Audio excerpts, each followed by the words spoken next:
ഇന്ത്യയെ മുഴുവൻ ഞെട്ടിച്ച, മനുഷ്യ മനസാക്ഷിയെ പിടിച്ചുലച്ച അതിദാരുണമായ ഒരു സംഭവമാണ് കൽക്കട്ടയിലെ പ്രസിദ്ധമായ RG-കർ മെഡിക്കൽ കോളേജിലുണ്ടായത്. ഒരു വനിതാ ഡോക്ടറെ പാതിരാവിൽ ആരൊക്കെയോ ചേർന്ന് കൂട്ടബലാത്സംഗം ചെയ്ത് കൊന്നുകളഞ്ഞു. ഇത് കൊലപാതകമല്ല, ആത്മഹത്യയാണ് എന്ന് വരുത്തി തീർക്കാൻ പോലീസ് ശ്രമിച്ചു. അവരുടെ മരിച്ച കുട്ടിയുടെ മാതാപിതാക്കളെ കൊണ്ട് പോലും പരാതിയില്ല എന്ന് പറയിക്കുന്ന രീതിയിൽ സമ്മർദ്ദം ചെലുത്തി. ആ ഘട്ടത്തിലാണ് ധാരാളം പരാതികൾ ഗവർണർ എന്ന നിലയിൽ എനിക്ക് ലഭിച്ചു. അതിൽ കർശനമായ നടപടികൾ സ്വീകരിക്കാൻ മുഖ്യമന്ത്രിക്ക് കത്ത് നൽകി. അന്ന് തന്നെ അതിലൊന്ന്, കേസ് CBI കൊണ്ട് അന്വേഷിപ്പിക്കുക, ക്യാമ്പസുകളിലെ സുരക്ഷ കൂടുതൽ ശക്തമാക്കുക, പെൺകുട്ടികൾക്ക് എപ്പോൾ വേണമെങ്കിലും ടെലിഫോണിൽ വിളിച്ചാൽ ഓൺ കോൾ സെക്യൂരിറ്റി ഉറപ്പാക്കി കൊടുക്കുക.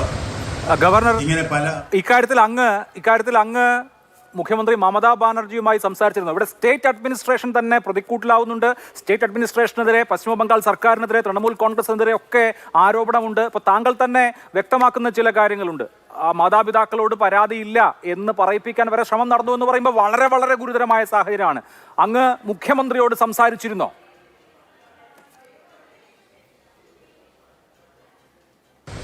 കഴിഞ്ഞ 5 വർഷത്തിൽ ആദ്യമായിട്ട് മുഖ്യമന്ത്രി മറുപടി തന്നു.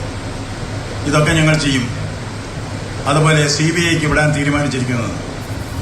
എന്നാൽ ഇതിനിടയിൽ ഉടനെ തന്നെ CBI അന്വേഷണം ഉത്തരവിട്ടിരുന്നു എന്നത് മറക്കരുത്.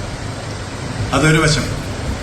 പിന്നീട് അന്ന് രാത്രി അതായത് 14-ാം തീയതി രാത്രി ഒരു പറ്റം ഗുണ്ടകൾ, നൂറുകണക്കിന് ഗുണ്ടകൾ ആശുപത്രിയിലേക്ക് ഇരച്ചു കയറി കണ്ണിൽ കണ്ടവരെല്ലാം അടിച്ച് താഴെയിട്ട് അവിടുത്തെ സാധന സാമഗ്രികളെല്ലാം അടിച്ച് ഉടച്ച് ഒരു ഭീകരാന്തരീക്ഷം സൃഷ്ടിക്കാനുണ്ടായത്. വരുന്ന വഴിക്ക് നഴ്സുമാരോട് പറഞ്ഞു, നിന്നെയൊക്കെ ഞങ്ങൾ പരസ്യമായി ബലാത്സംഗം ചെയ്യും, ആരോട് ചോദിക്കാമെന്ന്. ആ സമയത്താണ് ഞാൻ ഗവർണർ എന്ന നിലയിൽ അവിടെ എത്തിയത്. ഞാൻ കണ്ട കാഴ്ച അതിദാരുണമായിരുന്നു. സമരപന്തലിൽ ചെന്നു, സമരക്കാരെ കണ്ടു. അവർക്ക് വേണ്ടത് വി വാണ്ട് ജസ്റ്റിസ്. തീർച്ചയായും അത് ഗവർണർ, അത് രാജ്യത്തിന്റെ തന്നെ ആവശ്യമാണ്. വി വാണ്ട് ജസ്റ്റിസ് എന്ന് ആർത്തലക്കുന്നുണ്ട് രാജ്യം എമ്പാടും. ഇപ്പോൾ ഗവർണർ എന്നുള്ള നിലയിൽ, ആ സംസ്ഥാനത്തിന്റെ തലവൻ എന്നുള്ള നിലയിൽ താങ്കൾ തന്നെ പറയുന്നത് അവിടെ നടക്കുന്ന ഈ നിയമമില്ലാത്ത അവസ്ഥയെക്കുറിച്ചാണ്. ഭീകരമാണ്. റെസിഡന്റ് ഡോക്ടർമാരോട്, അല്ലെങ്കിൽ സമരം ചെയ്ത ഡോക്ടർമാരോട്, നഴ്സുമാരോടൊക്കെ നിങ്ങളെയും റേപ്പ് ചെയ്യുമെന്ന് ഭീഷണിപ്പെടുത്തുന്നു. അവരുടെ സമരത്തിൽ അതിക്രമം ഉണ്ടാക്കുന്നു. ആ സമരം നടക്കുന്ന സ്ഥലത്തേക്ക് അതിക്രമിച്ചു കയറുന്നു. ഭീകരമായ, നമുക്ക് വാക്കുകൾ കൊണ്ട് വിവരിക്കാൻ കഴിയാത്തത്രയും ഭീകരമായ കാര്യങ്ങൾ കൊൽക്കത്തയിൽ നടക്കുന്നു. കൊൽക്കത്ത എന്ന് പറയുമ്പോൾ നമ്മുടെ രാജ്യത്തിന്റെ സാംസ്കാരിക തലസ്ഥാനം എന്നൊക്കെ വിശേഷിപ്പിക്കാൻ കഴിയുന്ന പൈതൃകമുള്ള സ്ഥലമാണ്. അവിടെയാണ് ഇത്രയും നടക്കുന്ന ഒരു ക്രൂരത അരങ്ങേറുന്നത്.